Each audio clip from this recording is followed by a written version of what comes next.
Pandian store சீரியலில் today எபிசோடில் நம்ம கதிர் ஒரு பக்கம் ராஜையை தேடி வந்துட்டு இருக்காங்க. இன்னொரு பக்கம் ராஜா இருந்துட்டு இதுக்கு மேலே இந்த இடத்துல நம்ம இருக்கக்கூடாது அப்படின்னு சொல்லிட்டு அந்த இடத்துல இருந்து கிளம்புறாங்க. கரெக்டாக அவங்க கிளம்புற நேரத்தில் ஆர்கனைஸ் பண்ணுறவங்க பார்த்துடுறாங்க. என்ன குட்டி கிளம்பிடுச்சு போல இருக்கு அப்படின்ற மாதிரி வந்து சொல்கிறாங்க.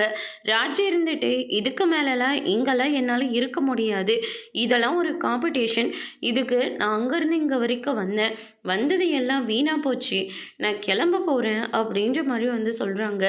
அதுக்கடுத்து தான் இவளை பார்க்கவே ரொம்ப எரிச்சலாக இருக்குது. முதல்ல இவகிட்டே இருந்து பணத்தை வாங்கிட்டு அதுக்கப்புறம் அவளை இங்கேருந்து துரத்தி விடுங்க அப்படின்ற மாதிரி அந்த மாஸ்டர் வந்து சொல்கிறாங்க. அதுக்கடுத்து தான் என்னாலலாம் எந்த பணத்தையும் கொடுக்க முடியாது, அவ்வளோ பணமும் எங்கிட்ட இல்லவும் இல்லை, நான் எதுக்காக பணம் கொடுக்கணும், என்னாலலாம் பணம் கொடுக்க முடியாது அப்படின்ற மாதிரி வந்து சொல்கிறாங்க. பணம் கொடுத்தா இந்த இடத்த விட்டு நீ போகலாம், அப்படி இல்லாட்டி நீ எங்கள் கூடவே தான் இருக்கணும் அப்படின்னு சொல்லிட்டு ராஜியை கட்டாயப்படுத்தி ரூமில் போட்டு அடைக்கிறாங்க. அதுக்கு அடுத்ததான் வந்து பார்த்தீங்கன்னா ராஜி இருந்துட்டு ரொம்பவே ஃபீல் பண்ணி வளர்ந்துட்டுருக்காங்க. ஏன்னா ராஜியோட ஃபோனும் வந்து பிடுங்கிட்டு போயிடுறாங்க, கதவையும் லாக் பண்ணிட்டு போயிடுறாங்க.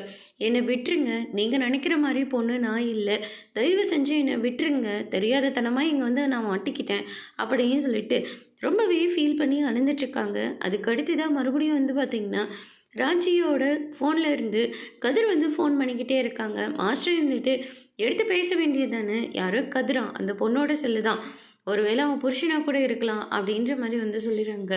ஆமாம்ல, அந்த பொண்ணு கல்யாணம் வேறு ஆயிடுச்சு, அதனால தான் சேர்ந்து ஆட மாட்டேன்னு சொல்லி ஓவராக பண்ணிகிட்டு இருந்துச்சு, இனிமேல் அந்த ஃபோனெல்லாம் நீ அட்டன் பண்ணாதீங்க அப்படின்ற மாதிரி வந்து சொல்லிடுறாங்க. அதுக்கு அடுத்ததாக ராஜி இருந்துட்டு அழுந்துகிட்டே இருக்காங்க. இன்னொரு பக்கம் மறுபடியும் அந்த ஆர்கனைஸ் பண்ணுறவங்க ராஜியோட ரூம்க்கு வராங்க. நீ பார்க்க ரொம்ப அழகாக இருக்க, பணத்தை எடுத்து வச்சா நீ இங்கேருந்து போயிடலாம், அப்படி இல்லாட்டி நான் சொல்ல வர்றது என்னென்னு உனக்கு புரியும், நாங்கள் 2 பேர் இருக்கோம், நீ தான் ஏதாவது பார்த்து செய்யணும் அப்படின்ற மாதிரி வந்து சொல்கிறாங்க. ராஜி இருந்துட்டு ப்ளீஸ் என்னை விட்டுருங்க, நீங்கள் நினைக்கிற மாதிரி பொண்ணு நான் இல்லை, என்னை விட்டுருங்க அப்படின்னு சொல்லிட்டு கதறிட்டு இருக்காங்க.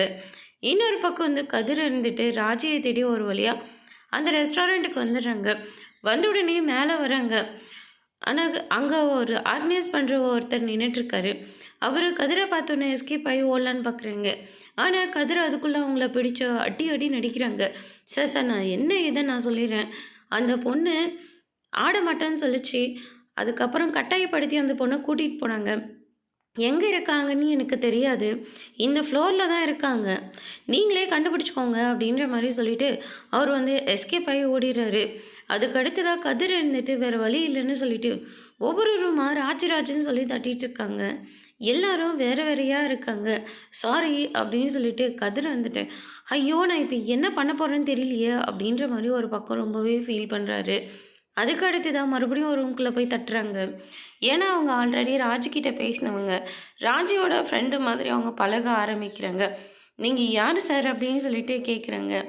நான் இந்த காம்படிஷனுக்கு ராஜின்னு ஒருத்தர் வந்தாங்கல்ல, அவங்களுடைய ஹஸ்பண்ட் தான் நான், அவங்க இந்த இடத்துல இருக்கிறது எனக்கு தப்பாக படுது, அதனால் கூட்டிகிட்டு போகலான் தான் நான் வந்தேன், ஆனால் எங்கே இருக்கான்னு தெரியல, தயவு செஞ்சு நீங்களாச்சும் சொல்கிறீங்களா அப்படின்னு சொல்லிட்டு கேட்கவும், அந்த குன்னக்குடி பொண்ணு தானே அப்படின்ற மாதிரி சொல்கிறாங்க.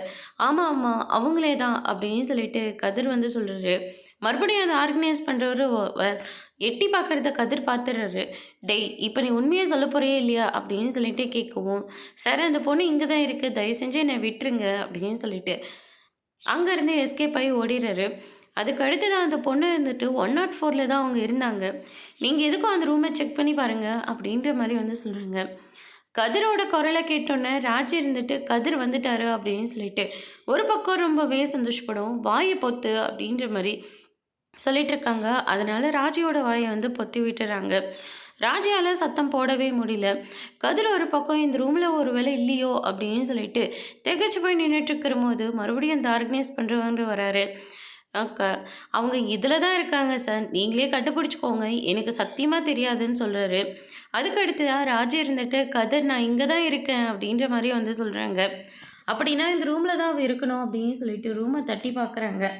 ஆனால் திறக்கிறதே கிடையாது. அதனால வேறு வழி இல்லைன்னு சொல்லிட்டு ராஜியே வந்து அவங்கள அடித்து போட்டுட்டு ஓடி வர பார்க்குறாங்க. ஆனால் அதுக்குள்ளே கதிர் வந்து கதவை ஒடிச்சு உள்ளே வந்துடுறாரு. ராஜியை கதிர் பார்த்தோன்னே என்னை மன்னிச்சிட கதிர், நான் பெரிய தப்பு பண்ணிட்டேன், இவங்க எல்லாம் ரொம்ப தப்பானவங்களா இருக்காங்க. தெரியாதத்தனமா இவங்க கிட்ட நான் வந்து மாட்டிக்கிட்டேன். என்னை எப்படியாவது காப்பாத்து அப்படின்ற மாரி ராஜி வந்து சொல்லிடுறாங்க. அதுக்கு அடுத்ததா, "ஓ! நீ தான் இவளுடைய புருஷனா? நீ தான் பணத்துக்காக இவள இங்க அனுப்பி விட்டியா? சரி அதுக்கு என்ன விடு" அப்படின்னு சொல்லிட்டு ராஜிய தொட போறாங்க. உடனே கதிர் இருந்துட்டு அவங்க எல்லாத்தையும் போட்டு அடி அடின்னு அடிக்கிறாங்க. "எவ்வளோ தைரியம் தான் நீங்க ராஜிகிட்டயே இப்படியெல்லாம் நடந்துப்பீங்க?" அப்படின்ற மாரி. கதிர் வந்து சொல்லிடுறாரு. அதுக்கு அடுத்ததா, "ஏதோ பணம் குடுத்தா தான் இந்த இடத்த விட்டு போணும்னு சொன்னியாமே! இப்ப நான் இந்த இடத்துல இருந்து நான் கூட்டிட்டு போறேன். உங்களால முடிஞ்சத நீங்கலாம் பார்த்துக்கோங்கடா. தைரியமான ஆளுங்களா இருந்தா வந்து நில்லுங்கடா" அப்படின்ற மாரி சொல்லிட்டு, ராஜியோட திங்ஸ் எல்லாம் எடுத்துட்டு ராஜியையும் கூட்டிட்டு அங்கருந்து போறாங்க. ராஜிக்கு என்ன நடக்குதுன்னே ஒண்ணும் புரியல. ரொம்பவே ஷாக்கிங்ல இருக்காங்க. அதுக்கு அடுத்ததா செம கெத்தா ராஜிய அந்த ரெஸ்டாரண்ட்லேருந்து கதிர் வந்து கூட்டிட்டு வந்துடுறாரு. அதுக்கு அடுத்ததா இந்த பக்கம் வந்து பார்த்தீங்கன்னா, நம்ம கோமதி இருந்துட்டு ஒரு பக்கம் புலம்பிட்டு இருக்காங்க. ஒரு பக்கம் புருஷன், பொண்ணு, இன்னொரு பக்கம் பெத்த அம்மா.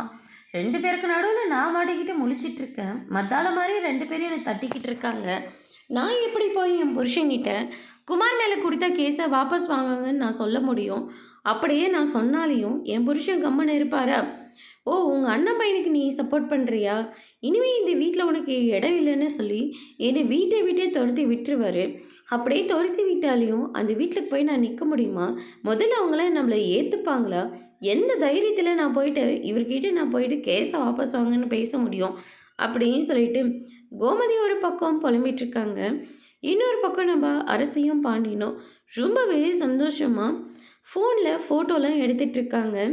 அதுக்கு அடுத்ததா கோமதி இருந்துட்டு, "என்னடா இது சிரிப்பு சத்தமா கேட்குது. ஒருவேளை பொண்ணும் அப்பாவும் சிரிச்சிட்டு இருக்காங்க. நல்ல மூட்ல இருப்பாங்க போல இருக்கு. இப்ப போய் நம்ம பேசினா எல்லாமே சரியா இருக்கும்." அப்படின்னு சொல்லிட்டு கோமதி போயிட்டு, "என்னங்க கால் வலி எப்படி இருக்கு? சரி வாங்க சாப்பிட்டுட்டு மாத்திரை போடலாம்." அப்படின்ற மாரி சொல்றாங்க. பாண்டியன் இருந்துட்டு, "பாத்தியாப்பா உங்க அம்மா ஆரம்பிச்சுட்டா.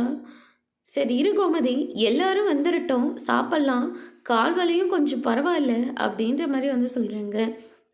அரசி ஃபோன்ல செல்ஃபி எடுத்தா ஏன மாதிரி, அதுக்கு அடுத்து தான் இன்னும் நெறையா காதுல பெருசா ஆகுற மாரி, முகம் பெருசா ஆகுற மாரியெல்லாம் நெறைய ஆப் வச்சிருக்குப்பா. நீயும் வா ஃபோட்டோ எடுத்துக்கலாம் அப்படின்ற மாரி வந்து சொல்றாங்க. "இல்ல, இல்ல எனக்கெல்லாம் வேண்டாம். அது வந்து என்னன்னா, உங்க கால் வலி எப்படி இருக்கு? சரியா போச்சு இப்போ. ஆமா, ஏதோ என்கிட்ட சொல்ல வர.